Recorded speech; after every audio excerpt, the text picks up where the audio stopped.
এই যে 5ই আগস্টের বিপ্লব আমাদেরকে একটা বিরাট সুযোগ এনে দিয়েছে, অনেক সুযোগ এনে দিয়েছে। এই সুযোগ হাতছাড়া হলে কিন্তু আমি জানি না আমাদের ভবিষ্যতে কখন আবার এই ধরনের সুযোগ আসবে। এই সুযোগটা হচ্ছে নানাবিধ সুযোগের মধ্যে নাম্বার 1 হচ্ছে ভোটের অধিকার প্রতিষ্ঠার সুযোগ। ভোটের অধিকার কিন্তু প্রতিষ্ঠা হয় নাই।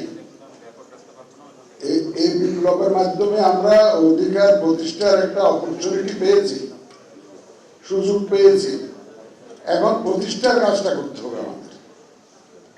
এই প্রতিষ্ঠার কাজটার মধ্যে প্রথম ধাপ হচ্ছে এই যে ভোটার সুষ্ঠু ভোটার তালিকা।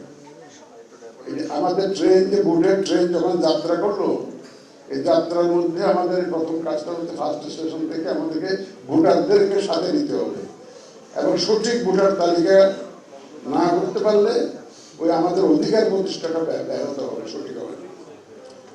তাইলে এখানে একটা কথা বলতে চাই আমি এজ এ রেফারেন্স। সেদিন দেখলাম পত্রিকায় সীমান্তে জায়গা জমি নিয়ে গোলমাল আমাদের বাংলাদেশিরা দলবদ্ধভাবে মোকাবেলা করেছে। কি জন্য মোকাবেলা করেছে? অধিকারটা প্রতিষ্ঠা করার জন্য, তাদের জমিতে তাদের মালিকানা প্রতিষ্ঠার জন্য। আমরা এই অধিকার প্রতিষ্ঠার সংগ্রামে পুরা দেশবাসীকে আমাদের পাশে চাই। আমরা পুরা দেশবাসীর সহযোগিতা নিয়ে এই অধিকার আমরা প্রতিষ্ঠা করবো। যেদিন মানুষ ভোট দিতে পারবে নির্বিঘ্নে, বিনা দ্বিধায়, freely, fairly, without any intimidation, ভয় ভীতিহীন ভাবে নিজের পছন্দের প্রার্থীকে যেদিন ভোট দিতে পারবে সেদিন আমরা মনে করি যে ভোটের অধিকার প্রতিষ্ঠা করবো। আমরা সেই প্রতিষ্ঠা সংগ্রাম করেছি এবং আপনাদের সবাইকে সাথে নিয়ে এই কাজটা আমাদের করতে হবে। আমাদের একার পক্ষে এটা সম্ভব না। আমাদের যে পুলিশ প্রশাসন থেকে তারপর আমাদের বিভাগীয় কমিশনার মহোদয়, ঢাকার ডিসি মহোদয়, ওনারা যে আশ্বস্ত করেন, এটা ওনাদেরও তো অধিকার প্রতিষ্ঠার ব্যাপার আছে, ওনাদের নিজেদেরও অধিকার প্রতিষ্ঠার ব্যাপার আছে, সবাই অধিকার প্রতিষ্ঠার ব্যাপার আছে।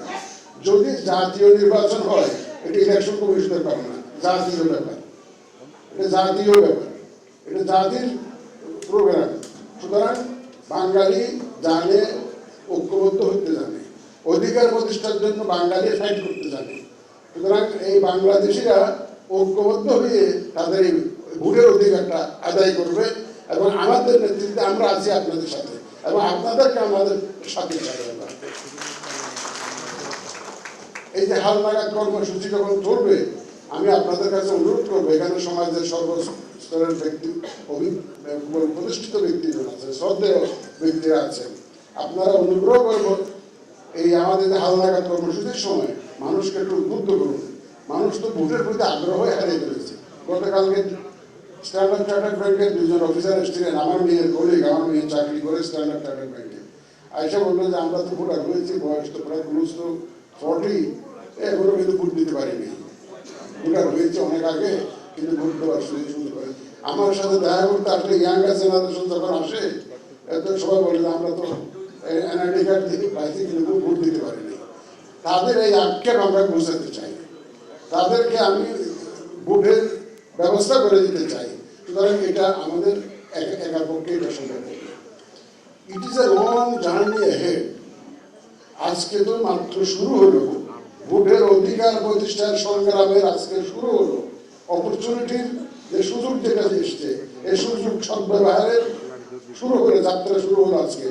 এই লং জার্নি, এটা পুরা ক্যাম্পেইন থেকে আরম্ভ করে তারপরে শেষ পর্যন্ত ভোটের বাক্সে পছন্দ মতো ভোট দেওয়া, গণনা করে আপনার পছন্দের প্রার্থী যেই হোক না কেন, বিজয়ী হোক আর জয়ী হোক, আমি তো ভোটটা দেওয়া।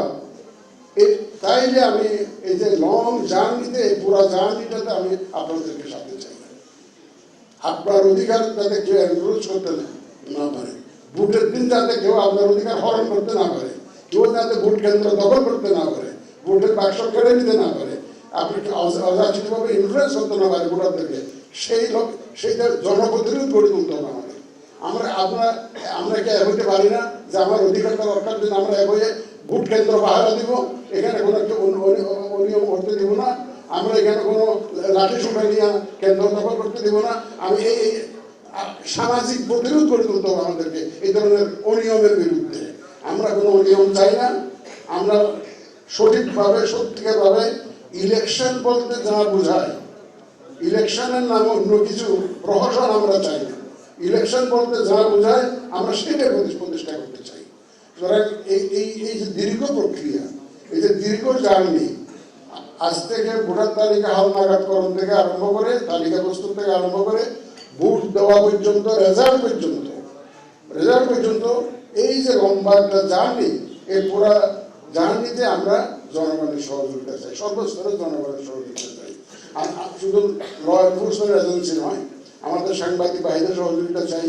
আপনারা গণসচেতনতা সৃষ্টি করুন, মানুষকে যাতে আমরা উদ্বুদ্ধ করতে পারি যে আপনারা ভোট দেওয়া যেমন দায়িত্ব, কেউ যাতে আপনার ভোটটা অন্য কেউ যাতে দিয়ে যেতে না পারে, আপনার ভোটের বাক্সটা যাতে কেউ দখল করতে না পারে, আপনার ভোটের কেন্দ্রটা যাতে কেউ দখল করতে না পারে, এই জন্য মানুষের মধ্যে সচেতনতা সৃষ্টি, মানুষের যাতে আমরা সাথে পাই, আপনারা দয়া করে এই সচেতনতা সৃষ্টি করতে, অ্যাওয়ারনেসটা সৃষ্টি করার জন্য আপনারা ভূমিকা রাখবেন, এই প্রত্যাশা আমরা করি। আমরা আজকে এই যে যাত্রা শুরু হলো, সাভার থেকে শুরু হলো, এটা আমি মনে করি যে আমাদের কেন্দ্রীয় প্রোগ্রামটা আমরা সাভারে অর্গানাইজ করার যে ব্যবস্থা করে দিয়েছেন আমাদের সাভারের এই জন্য মহোদয়, তারপরে আমাদের ডিসি সাহেব, আর যারা যারা এখানে আমাদেরকে এই সুযোগটা করে দিয়েছেন, আমি তাদেরকে ধন্যবাদ জানাই। এখন এটাকে ইলেকশন কমিশনের দায়িত্ব একা নয়, এটা জাতীয় নির্বাচন যখন হয় জাতীয় দায়িত্ব। এবং আমাদের যে কনস্টিটিউশনের ধারা উল্লেখ করে বললেন, ওই ধারা সবাই জানে, আমাদের যারা সিভিল সার্ভিসে আছে বা সরকারি চাকরি করে তারা সবাই জানে। অতীতে আমরা পেয়েছি সে তাদেরকে পাশে, তাদেরকে অবশ্যই পাবো। এটা তো কনস্টিটিউশনাল, ওনারা তো দায়বদ্ধ। কিন্তু আমার সমাজের যে আমার জনসাধারণ, আমি তাদের প্রতি আমার আপিল বেশি যে আপনারা আমাদেরকে সহযোগিতা করুন, পুরা প্রক্রিয়া পদে পদে সহযোগিতা করুন। আপনার মহিলা ভোটারদেরকে উদ্বুদ্ধ করুন, এরা যাতে বুঝে, ভোটের মূল্যটা যাতে বুঝে এবং ভোটের অধিকার প্রতিষ্ঠা করতে তাদেরকে সাথে রেখে আমাদের ইয়াংকার জেনারেশন যাতে ভোটটা দিতে পারে।